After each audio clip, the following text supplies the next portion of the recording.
ఓం శ్రీ గురుభ్యో నమః. ఓం శ్రీ మాత్రే నమః. శుక్రగ్రహం. శుక్రుడు కర్కాటక రాశిలోకి సంచారం చేయటం జూన్ 8వ తారీఖు నుంచి పునరుసు నక్షత్రమైన కర్కాటక రాశిలో సాయంత్రం 5:43 నుంచి పునరుసు నక్షత్రంలో గురు నక్షత్రంలో శుక్రుడు కర్కాటక రాశిలో సంచారం చేయటం జరుగుతుంది. అంటే జూన్ 8వ తారీఖు నుంచి జూలై 4వ తారీఖు వరకు కూడా శుక్రగ్రహం కర్కాటక రాశిలో సంచారం చేయటం వల్ల ఎలాంటి ఫలితాలు జరుగుతాయి? శుక్రుడు సుఖాన్ని, భోగాన్ని, సౌఖ్యాన్ని, లగ్జరీని ఇచ్చే గ్రహం శుక్రగ్రహం. అలానే ద్వాదశ భావాల్ని మన బర్త్ చార్ట్ అనాలిసిస్ చేస్తే సప్తమ భావ కారకుడు ఎవరు అంటే శుక్రుడు. ఒక రకంగా సంతానానికి కారకుడు గురువైనా ఒక 20% సంతానానికి కూడా కారకత్వాన్ని వహించే గ్రహం ఏంటంటే శుక్రగ్రహం. అంటే జస్ట్ సపోర్ట్, అంటే ఆపద్ధర్మంగా. అలాగా వివాహం జరగాలిగా, వివాహం జరిగితేనే సంతానం కలిగేది. శుక్రుడు లగ్జరీ లైఫ్ని ఇస్తాడు. అంటే గురువు ధనాన్ని ఇస్తే అనుభవించే శక్తి గల గ్రహం. అనుభవించాలిగా మనం. కొంతమంది డబ్బులు ఇచ్చినా కూడా అనుభవించలేని వ్యక్తులు చాలామంది ఉంటారు. అలానే జీవితాంతం అయిపోతుంటుంది, లైఫ్ అనేది ఎండ్ అయిపోతుంది. చివరి దశలో మంచాన పడిన తర్వాత అనుభవించాలనుకుంటారు, అనుభవించలేరు. శుక్రుడు సుఖాన్ని, భోగాన్ని, సౌఖ్యాన్ని, లగ్జరీని, మూవీస్, యూట్యూబ్, సినిమా యాక్టరు, కళాకారులు, ఇలాంటి కారకత్వాన్ని గ్రహించే గ్రహం ఏంటంటే శుక్రగ్రహం. ప్రధానంగా కళత్రాన్ని ఇచ్చేది. అంటే భార్యాభర్తల యొక్క బంధం, దాంపత్య జీవితము, wife and husband relation, disputes లేకుండా బాండింగ్గా ఎలా ఉండబోతున్నారు అని తెలిపే గ్రహమే శుక్రగ్రహం అంటారు. ఇవన్నీ కూడా ద్వాదశ రాశుల వాళ్ళకి గోచారరీత్యా చెప్పబడే ఫలితాలు అంటారు. ఈ గోచారరీత్యా శుక్రగ్రహం వల్ల దాదాపుగా మనకి జూన్ 8వ తారీఖు నుంచి జూలై 4వ తారీఖు వరకు కూడా ఏ విధంగా ఉండబోతుంది అని మనం తెలుసుకుందాం. మీనరాశి వారికి శుక్రుడి యొక్క సంచారం ఏ విధంగా ఉండబోతుంది?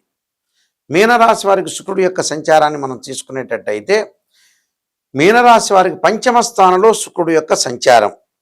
సేవకులకి, గుమస్తాలకి అనుకూలంగా ఉండటం, బంధుమిత్రులతోటి అనుకూలంగా ఉండటం, అలా తలచిన ప్రతి పని కూడా పూర్తి కావటం, మనం ఏదైతే పని అనుకుంటామో ఆ పని కావటం ఒకటి, పై అధికారుల యొక్క మొప్పిని పొందటం, వృత్తి ఉద్యోగాల యందు ధనలాభం, అలానే అన్య స్త్రీ సౌఖ్యం లభించడం ఒకటి, సంగీత విద్యల్లో కూడా అనుకూలంగా ఉండటం, దైవ దర్శనాలు, ఆరోగ్యము, నూతన వస్త్ర ప్రాప్తి, అలానే వాహనాలు కొనుగోలు చేయటం, బంగారు ఆభరణాలు కూడా కొనుగోలు చేసే అవకాశాలు బాగా ఎక్కువ ఉంటాయి. సంతానం ద్వారా శుభవార్తలు వినే అవకాశాలు కూడా బాగా ఎక్కువ ఉంటాయి. అంటే ఫైనాన్షియల్ పరంగా డెవలప్మెంట్స్ బాగుంటుంది. ఇళ్ళు కొనుగోలు చేస్తారు, ఆస్తులు కొనుగోలు చేస్తారు, ఆస్తులు బాగా పెరిగే అవకాశాలు ఎక్కువ ఉంటుంది. గృహ ఉపకరణ వస్తువులు కొనుగోలు చేస్తారు, బంగారు ఆభరణాలు, దుస్తులు, ఇలాంటివన్నీ కూడా కొనుగోలు చేసే అవకాశం ఖచ్చితంగా ఉంటుంది. వివాహ శుభ కార్యక్రమాలు కూడా జరిగే అవకాశాలు ఖచ్చితంగా ఉంటాయి.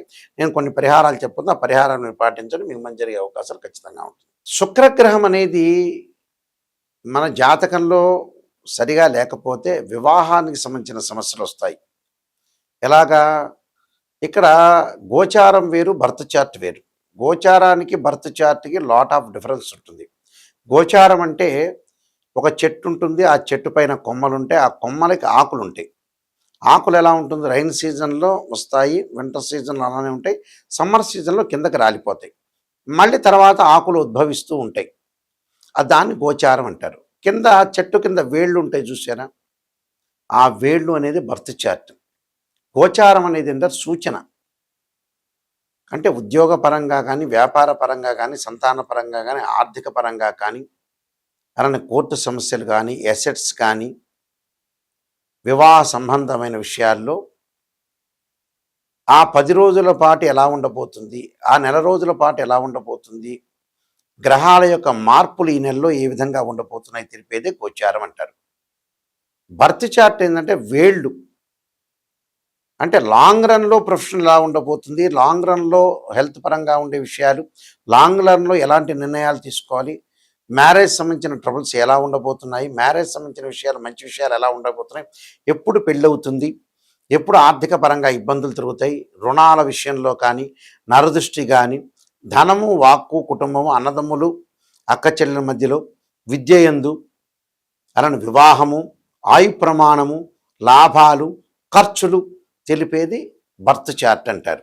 అంటే ఒక లగ్నం నుంచి మనం క్యాలిక్యులేషన్ వేసుకుంటే ఏ లగ్నంలో జన్మించారు ఆ వ్యక్తి, ఆ లగ్నానికి ఏ దశలు ఏ అంతర్దశలు కలిసి వస్తాయి, సూక్ష్మ దశలు ప్రాణదశలు ఎక్కడెక్కడ కలిసి వస్తాయి, ఏ సంవత్సరాలు బాగుండాలి, ఏ సంవత్సరాలు మనం ఎలాంటి నిర్ణయాలు తీసుకోవాలి, ఏ దశల్లో ఎలాంటి నిర్ణయాలు తెలుసుకోవాలనేది బర్త్ చార్ట్. ఈ బర్త్ చార్ట్లో కూడా 16 డివిజనబుల్ చార్ట్స్ ఉంటాయి. ఆ డివిజనబుల్ చార్ట్స్లో ఎప్పుడూ కూడా రాశిచక్రమే కాదు, రాశిచక్రంలో తెలియని విషయాలు ఒక అమ్మాయి జీవితం కానీ ఒక అబ్బాయి జీవితంలో వివాహం ఎలా జరగబోతుందని తెలుసుకునే ముందు ఒక రాశిచక్రంలో విషయాన్ని తెలియదంటే D9 చార్ట్ను చూస్తారు. రాశిచక్రాన్ని చూడాలి, నవాంశం చూడాలి, భావచక్రం చూడాలి, దశలు అంతర్దశలు అనాలిసిస్ చేసి భార్యాభర్తల యొక్క సంబంధ బాంధవ్యాలు ఎప్పుడు పెళ్ళవుతుంది, ఎలాంటి డిస్ప్యూట్స్, ఎలాంటి బాండింగ్ ఉంది అని తెలుసుకోవడానికి మనం ఈ డివిజనల్ చార్ట్స్ చూస్తాం. అలానే సంతానం కలుగుతుందా లేదా అంటే రాశిచక్రము, సప్తమాంశము, భావచక్రం, దశలు అంతర్దశలు, సూక్ష్మ దశలు.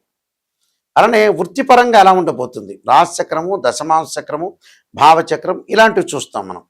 అంటే ఇవన్నీ కూడా ఒక ఆరోగ్యపరంగా కాకుండా వివాహపరంగా, సంతానపరంగా, ఎర్నింగ్ పరంగా, ఉద్యోగపరంగా కూడా తల్లిదండ్రుల పరంగా కూడా డివిజనబుల్ చార్ట్స్ అని 16 లగ్న కుండలు చూస్తాం మనం.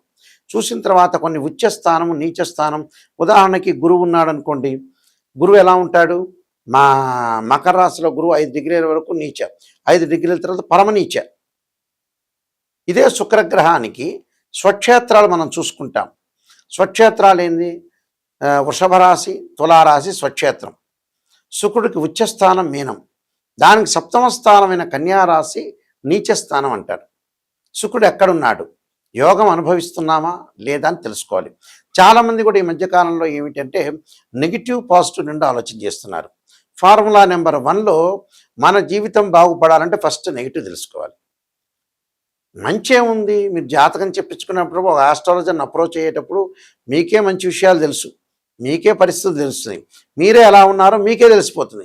కానీ నెగిటివ్ తెలుసుకుంటే ఏంటంటే ఫ్యూచర్లో మనం రాబోయే విషయాలు నియంత్రణ చేయొచ్చు, ఎలా దాన్ని ఓవర్కమ్ చేయగలుగుతాం, ఎలాగ మన సందిగ్ధ పరిస్థితుల నుంచి మనం ఎలా ముందుకు వెళ్ళగలుగుతాం, అంటే మనకు ఎలాంటి పరిస్థితులు రాబోతున్నాయి, నిజాన్ని తెలుసుకోవాలి. సత్యం అనేది చాలా ఇంపార్టెంట్. అసత్య ధోరణిలో ఉన్నారనుకోండి, మీరు మోసం చేసుకున్నట్టే. ఎందుకంటే చెబుతున్నా అంటే కొంతమంది ఆస్ట్రాలజర్ని అప్రోచ్ అయ్యేటప్పుడు గురువుగారు బాగా చెప్పండి అంటే పాజిటివ్ వాళ్ళకి ఎక్కువ ఇంట్రెస్ట్, నెగిటివ్ ఇంట్రెస్ట్ ఉండదు. అసలు మనం సర్వనాశనం కావడానికి కారణమే పాజిటివ్నే. ఎంతవరకు పాజిటివ్ చూడాలి అంతవరకే చూడాలి, కానీ నెగిటివ్ని పక్కన పెట్టి అచ్చం పాజిటివ్ అంటే పక్కనోడే పొగుడుతాడు మిమ్మల్ని. ఆస్ట్రాలజర్ వరకు అవసరం లేదు, పక్కన వ్యక్తికి 100 రూపాయలు 200 ఇస్తే పొగడండి అయ్యా అంటే ఓ ముఖ్యమంత్రి తర్వాత మీరే ముఖ్యమంత్రి తర్వాత పొగుడతారు. పొగట్టం వల్ల లాభం ఏంది, మీ జీవితాన్ని మీరే మోసం చేసుకున్నారు, మీ లైఫ్ని మీరే చీటింగ్ చేసుకున్నట్టు అర్థం. అంటే లైఫ్ చీటింగ్. ఫార్ములా నెంబర్ 2 ఇది. ఫార్ములా నెంబర్ 3 ఏంటి, 1, 3 ఏంటి, నెగిటివ్ని పాజిటివ్ చేసుకోవటం, నిజాన్ని తెలుసుకోవటం, నిజాన్ని తెలుసుకొని దాన్ని ఓవర్కమ్ చేయటం అనేది ఫార్ములా నెంబర్ 3 ఇది. అంటే నిజాన్ని తెలుసుకుంటే మన జీవితం అనేది ఖచ్చితంగా మంచి లైఫ్ వస్తుంది. దీనిలో మ్యాథమెటికల్ క్యాలిక్యులేషన్ ఇంపార్టెంట్. ఎలా పడితే అలా జాతకాన్ని చెప్తే ఫలితాలు ఏమి రావు, ఊరికే చెప్పించుకోవడం తప్పితే మీ డబ్బులు దండ తప్పితే ఏముండదు అక్కడ. ద్వాదశ భావాలని మనం 12 గళ్ళు ఉంటాయి. ద్వాదశ భావాల్లో తనుభావమని, ధనభావాన్ని, సోదరభాయి భావాలు ఉంటాయి. ఈ 12 భావాలకి అధిపతులు ఉంటారు. అంటే తనుభావానికి అధిపతి రవి, ద్వితీయ భావానికి గురువు, తృతీయ భావానికి కుజుడు, చతుర్థ భావానికి చంద్రుడు బుధుడు, అలానే పంచమ భావానికి గురువు, అలానే షష్టమ భావం అంటారు రోగాలు, శత్రువులు, రుణాలు తెలిపేది. పంచమ భావం సంతానం, తృతీయ భావం సోదర భావం, పంచమ భావానికి గురువు అధిపతి, అలానే షష్టమ భావానికి శని కుజులు అంటే రోగాలు, శత్రువులు, రుణాలు. సప్తమ భావం అంటే వివాహం, కళత్రకారకుడు శుక్రుడు అని అర్థం ఆ భావానికి. అష్టమ భావం ఆయుష్ భావం, శని ఎలా ఉన్నాడు. అలానే భాగ్యస్థానం అంటారు, భాగ్యభావం అంటారు. అంటే భాగ్యస్థానం ఎలా ఉండబోతుంది అంటే భాగ్యస్థానంలో గురువు అంటే రవి గురువును చూడాలి.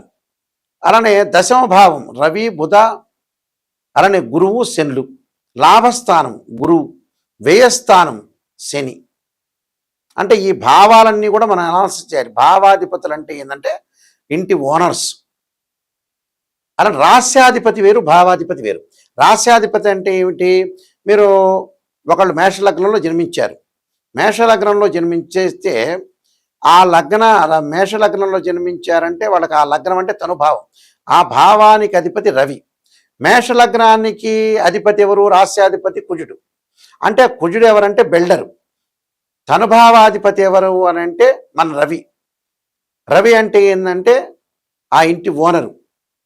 రాస్యాధిపతి అంటే బిల్డర్. అంటే బిల్డర్ ఇక్కడ ఇంటి ఓనర్ ఎవరు? రవి. ఆ బిల్డింగ్ కట్టేవాడు ఎవరు? కుజుడు. దానిలో ఏదైనా బుధగ్రహం ఉందనుకోండి టెనెంట్ అని అర్థం. అలా భావాధిపతుల్ని అనాలిసిస్ చెయ్యాలి, డివిజనబుల్ చార్ట్ చూడాలి, మ్యాథమెటికల్ క్యాలిక్యులేషన్ వేయాలి, నిజం తెలుసుకోవాలి. అప్పుడు మనం పర్ఫెక్ట్ ఆస్ట్రాలజీ పరంగా మనం తెలుసుకున్న వాళ్ళం అవుతాం. నేను కొన్ని ఆస్ట్రాలజీ సంబంధించిన బుక్స్ రాశాను.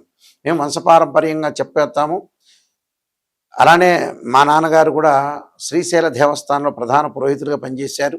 ఆయన కూడా ఇంటర్నేషనల్ ఆస్ట్రాలజీ మెంబర్ ఆయన. అయితే మేము వంశపారంపర్యంగా చెప్పే వ్యక్తులం.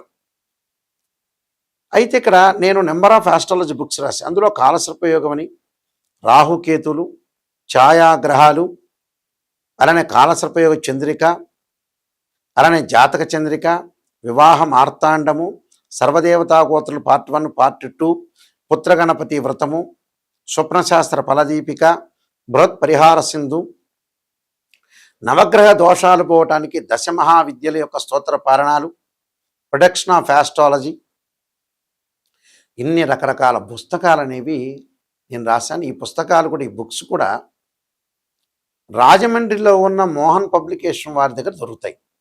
ఈ పుస్తకాలు మా దగ్గర కూడా దొరుకుతాయి. మా వెబ్సైట్ www.nayakanti.com, nayakanti.in చూడండి. ఎప్పుడైనా సరే నిజాన్ని తెలుసుకునే వాళ్ళు, నాయకంటి మల్లికార్జున శర్మ గారి దగ్గర బాగుపడతాననుకునే వ్యక్తులు మాత్రమే నాకు ఫోన్ చేయండి. నేను బాగుపడాలి, ఖచ్చితంగా డెవలప్మెంట్ చెందాలి అనే వ్యక్తులు మాత్రమే నాకు ఫోన్ చేయండి. కాలక్షేపానికి, టైంపాస్కి మీ డబ్బులు ఖర్చు పెట్టద్దండి, నాకు ఫోన్ చేయొద్దండి. నిజంగా బాగుపడే వాళ్ళు, నిజాన్ని తెలుసుకునే వాళ్ళు మాత్రమే నాకు ఫోన్ చేయండి. ఆ స్క్రీన్ మీద స్క్రోలింగ్ అవుతున్న నెంబరు మీ నెంబర్ ఉంది. ఆ నెంబర్కి మీరు కాల్ చేయొచ్చు. కాల్ చేసి నిజాన్ని తెలుసుకొని ముందుకు వెళ్తే మీకు మంచి జరిగే అవకాశాలు ఖచ్చితంగా ఉంటాయి. అయితే ఇక్కడ శుక్రగ్రహంకి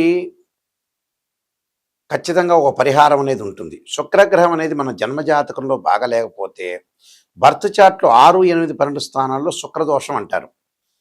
అంటే వివాహపరంగా కొన్ని ఇబ్బందులు కలిగే సూచనలు, డిస్ప్యూట్స్, బాండింగ్ రావటం.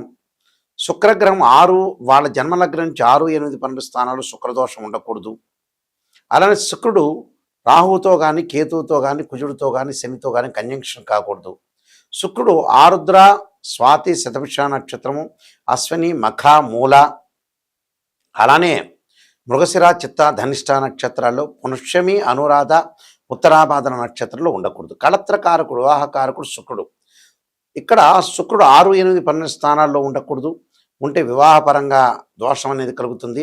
భార్యాభర్తల మధ్యలో సఖ్యత లేకపోవటం, బాండింగ్ లేకపోవటం, ఎప్పుడూ ఏదో అభిప్రాయం మీద అరుచుకోవటం, విడిపోయే అవకాశాలు ఉండటం, ఇవన్నీ కూడా ఏంటంటే కళత్రకారకుడు శుక్రుడు అంటాం. అంటే వివాహానికి సంబంధించిన విషయాల్లో తెలిపే ప్లానెట్ ఏమిటి, మ్యారేజ్ లైఫ్ని ఇండికేషన్ చేసే ప్లానెట్ ఏంది, రిప్రజెంటివ్ చేసే ప్లానెట్ ఏంటంటే వీనస్ ప్లానెట్. అంటే వివాహపరంగా మానసికంగా ఇబ్బందులు పడకుండా ఎలాంటి సంబంధాలు రాబోతున్నాయి, ఎలాంటి నిర్ణయాలు తీసుకోవాలి, ఒక అమ్మాయికి వివాహం చేసినప్పుడు అత్తగారు ఎలాంటిది, అబ్బాయి ఎలాంటి వాళ్ళు, వాళ్ళ ఫ్యామిలీ బ్యాక్గ్రౌండ్ ఏంటి అనేవి ఖచ్చితంగా. ఎందుకంటే శుక్రగ్రహం అనేది చాలా మోస్ట్ ఇంపార్టెంట్, వివాహానికి సంబంధించిన గ్రహం కాబట్టి లాంగ్ రన్లో వాళ్ళు వైఫ్ అండ్ హస్బెండ్ రిలేషన్ అనేది చాలా లాంగ్ రన్లో ఉండాలి. కాబట్టి శుక్రగ్రహాన్ని ప్రత్యేకంగా మనం చూడాలి. ఆ శుక్రుడు అనేవాడు ఎలా ఉండబోతున్నాడు, అమ్మాయికి కానీ అబ్బాయికి కానీ. ఇప్పుడు అబ్బాయికైనా కూడా అమ్మాయి యొక్క క్యారెక్టర్ ఏంది, వాళ్ళ ఫ్యామిలీ బ్యాక్గ్రౌండ్ ఏంది, అసలు ఎంతకాలం మనం కాపురం చేయగలుగుతాం, ఏదైనా విభేదాలు వస్తాయా, డిఫరెన్స్ ఆఫ్ ఒపీనియన్స్ వస్తాయా అనేది శుక్రగ్రహం తెలుస్తుంది. కాబట్టి శుక్రుడికి సంబంధించిన విషయాలు చాలా జాగ్రత్తగా జాతకాన్ని బట్టి మనం చూసుకోవాలి, బర్త్ చార్ట్ని బట్టి. అలానే శుక్రుడి గ్రహానికి రెమెడీ కూడా ఉంది. శుక్రుడికి అంతరిక్ష దేవత అయిన కమలాదేవి యొక్క స్తోత్రం పాలనం చేయటం, వివాహం కాని స్త్రీ పురుషులు ఎవరైతే ఉంటారో అబ్బాయిలకు వచ్చేటప్పటికల్లా కన్యాపాశుపతాశ్రుద్రాభిషేకం, అమ్మాయిలకు వచ్చే వరపాశుపతాశ్రుద్రాభిషేకం, అఘోర గౌరీ పాశుపతాశ్రుద్రాభిషేకం చేయాలి. ఇవన్నీ కూడా 10 శివలింగాలతో అభిషేకం అనేది ఒకటి ఉంటుంది.